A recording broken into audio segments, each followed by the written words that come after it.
এভাবে একবার দই পটল বানিয়ে দেখবেন, ফ্লেভার যেমন সুন্দর আসে, খেতেও কিন্তু ভীষণ ভালো হয়। গরম ভাত কিংবা পোলাওর সঙ্গে তো খুবই ভালো হয় খেতে।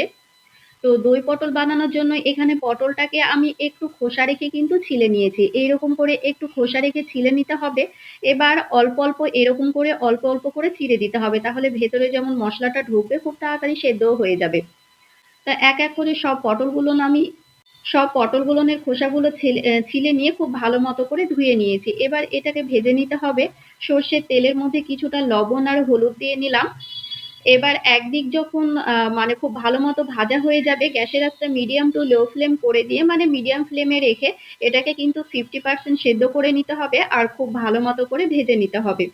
তো এক সাইড যখন ভাজা হয়ে যাবে, আর এক সাইড খুব ভালো মতো উল্টিয়ে দিলাম। আর ঢাকা দিয়ে কিন্তু এভাবে ভেজে নিতে হবে, তাহলে খুব ভালো মতো সেদ্ধও হবে আর ভাজাটাও সুন্দর হয়ে যাবে। এইদিকে আমি একটা পাত্রে পানি ঝরানো টক দই নিয়ে নিলাম 2 টেবিল চামচ। টক দইয়ের মধ্যে দিয়ে দেবো 1/2 টেবিল চামচ ধনিয়া গুঁড়ো, 1/2 টেবিল চামচ জিরের গুঁড়ো, আর দিয়েছিলাম 1/2 টেবিল চামচ লঙ্কার গুঁড়ো। ঝালটা আপনাদের পছন্দ মতো দেবেন, যেহেতু পরবর্তীতে কাঁচা লঙ্কা দেবো, সেই বুঝে পছন্দ মতো ঝালটা দিয়ে দেবেন। এবার সমস্ত কিছুকে দইয়ের সঙ্গে কিন্তু খুব ভালো মতো মিশিয়ে নিতে হবে। এভাবে মশলাগুলো টক দইয়ের সঙ্গে মিশিয়ে নিলে কিন্তু খুবই ভালো হয়। তো খুব ভালো মতো মিশিয়ে এটাকে আমি এক সাইডে রেখে দেবো। আর এইদিকে দেখুন, পটলগুলো কিন্তু আমার খুব সুন্দর মতো ভেজে নেওয়া হয়ে গিয়েছে। এক এক করে তুলে নিলাম। এভাবে কিন্তু খুব ভালো মতো ভেজে নেবেন, তাহলে কিন্তু মানে দই পটলটা খেতে ভীষণ ভালো হবে। এভাবে ভেজে নিয়ে আমি প্রায় 50% সেদ্ধ করে নিয়েছি। সেম তেলের মধ্যে এখানে লবঙ্গ, এলাচ, দারুচিনি আমি দুটো মতো রেখেছি।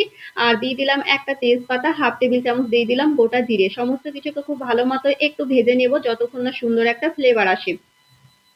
আজকে আমি নিরামিষ টক দই বানা আজকে আমি নিরামিষ দই পটল বানাবো না, আজকে পেঁয়াজ রসুন দিয়েই দই পটলটা বানাবো। আপনারা চাইলে কিন্তু পেঁয়াজ রসুন ছাড়াও দই পটলটা বানিয়ে নিতে পারেন, তবে এভাবেও খেতে কিন্তু ভীষণ ভালো হয়। তবে আমি তেলের মধ্যে দিয়ে দিলাম একটা মিডিয়াম সাইজের পেঁয়াজ। পেঁয়াজটাকে লাল লাল করে ভেজে নিয়ে 1/2 টেবিল চামচেরও কম আমি এখানে রসুন বাটা রেখেছি, 1/2 টেবিল চামচ আদা বাটা রেখেছি, আর দিয়ে দিলাম একটা টমেটো। খুব সুন্দর মতো কষিয়ে নিয়ে, মানে অল্প একটু নেড়ে চেড়ে নিয়ে, এখানে টক দইয়ের সঙ্গে যে মশলাটা মিশিয়ে রেখেছিলাম সেটাই দিয়ে দিলাম।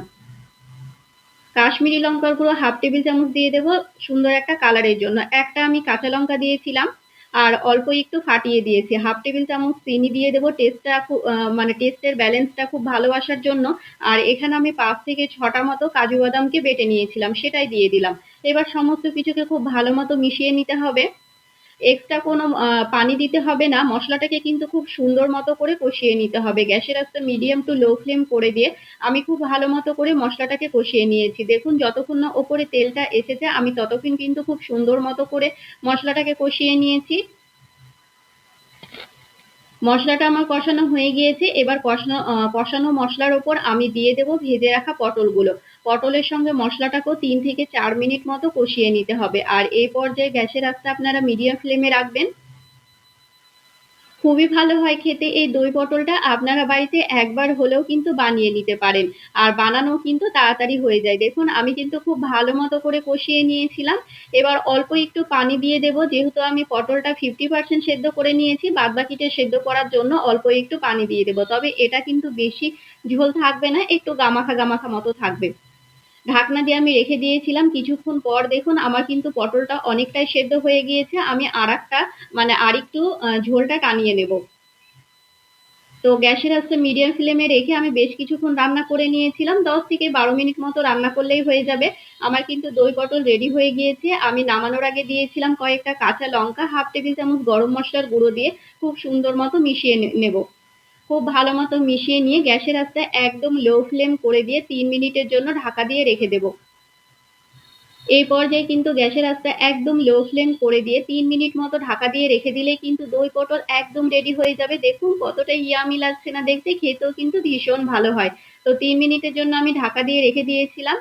এরকম গরম গরম দই পটল গরম ভাত কিংবা পোলাওর সঙ্গে কিংবা ফ্রাইড রাইসের সঙ্গে ভীষণ ভালো হয়। তো আপনারা একবার হলেও কিন্তু এভাবে বানিয়ে নিতে পারেন।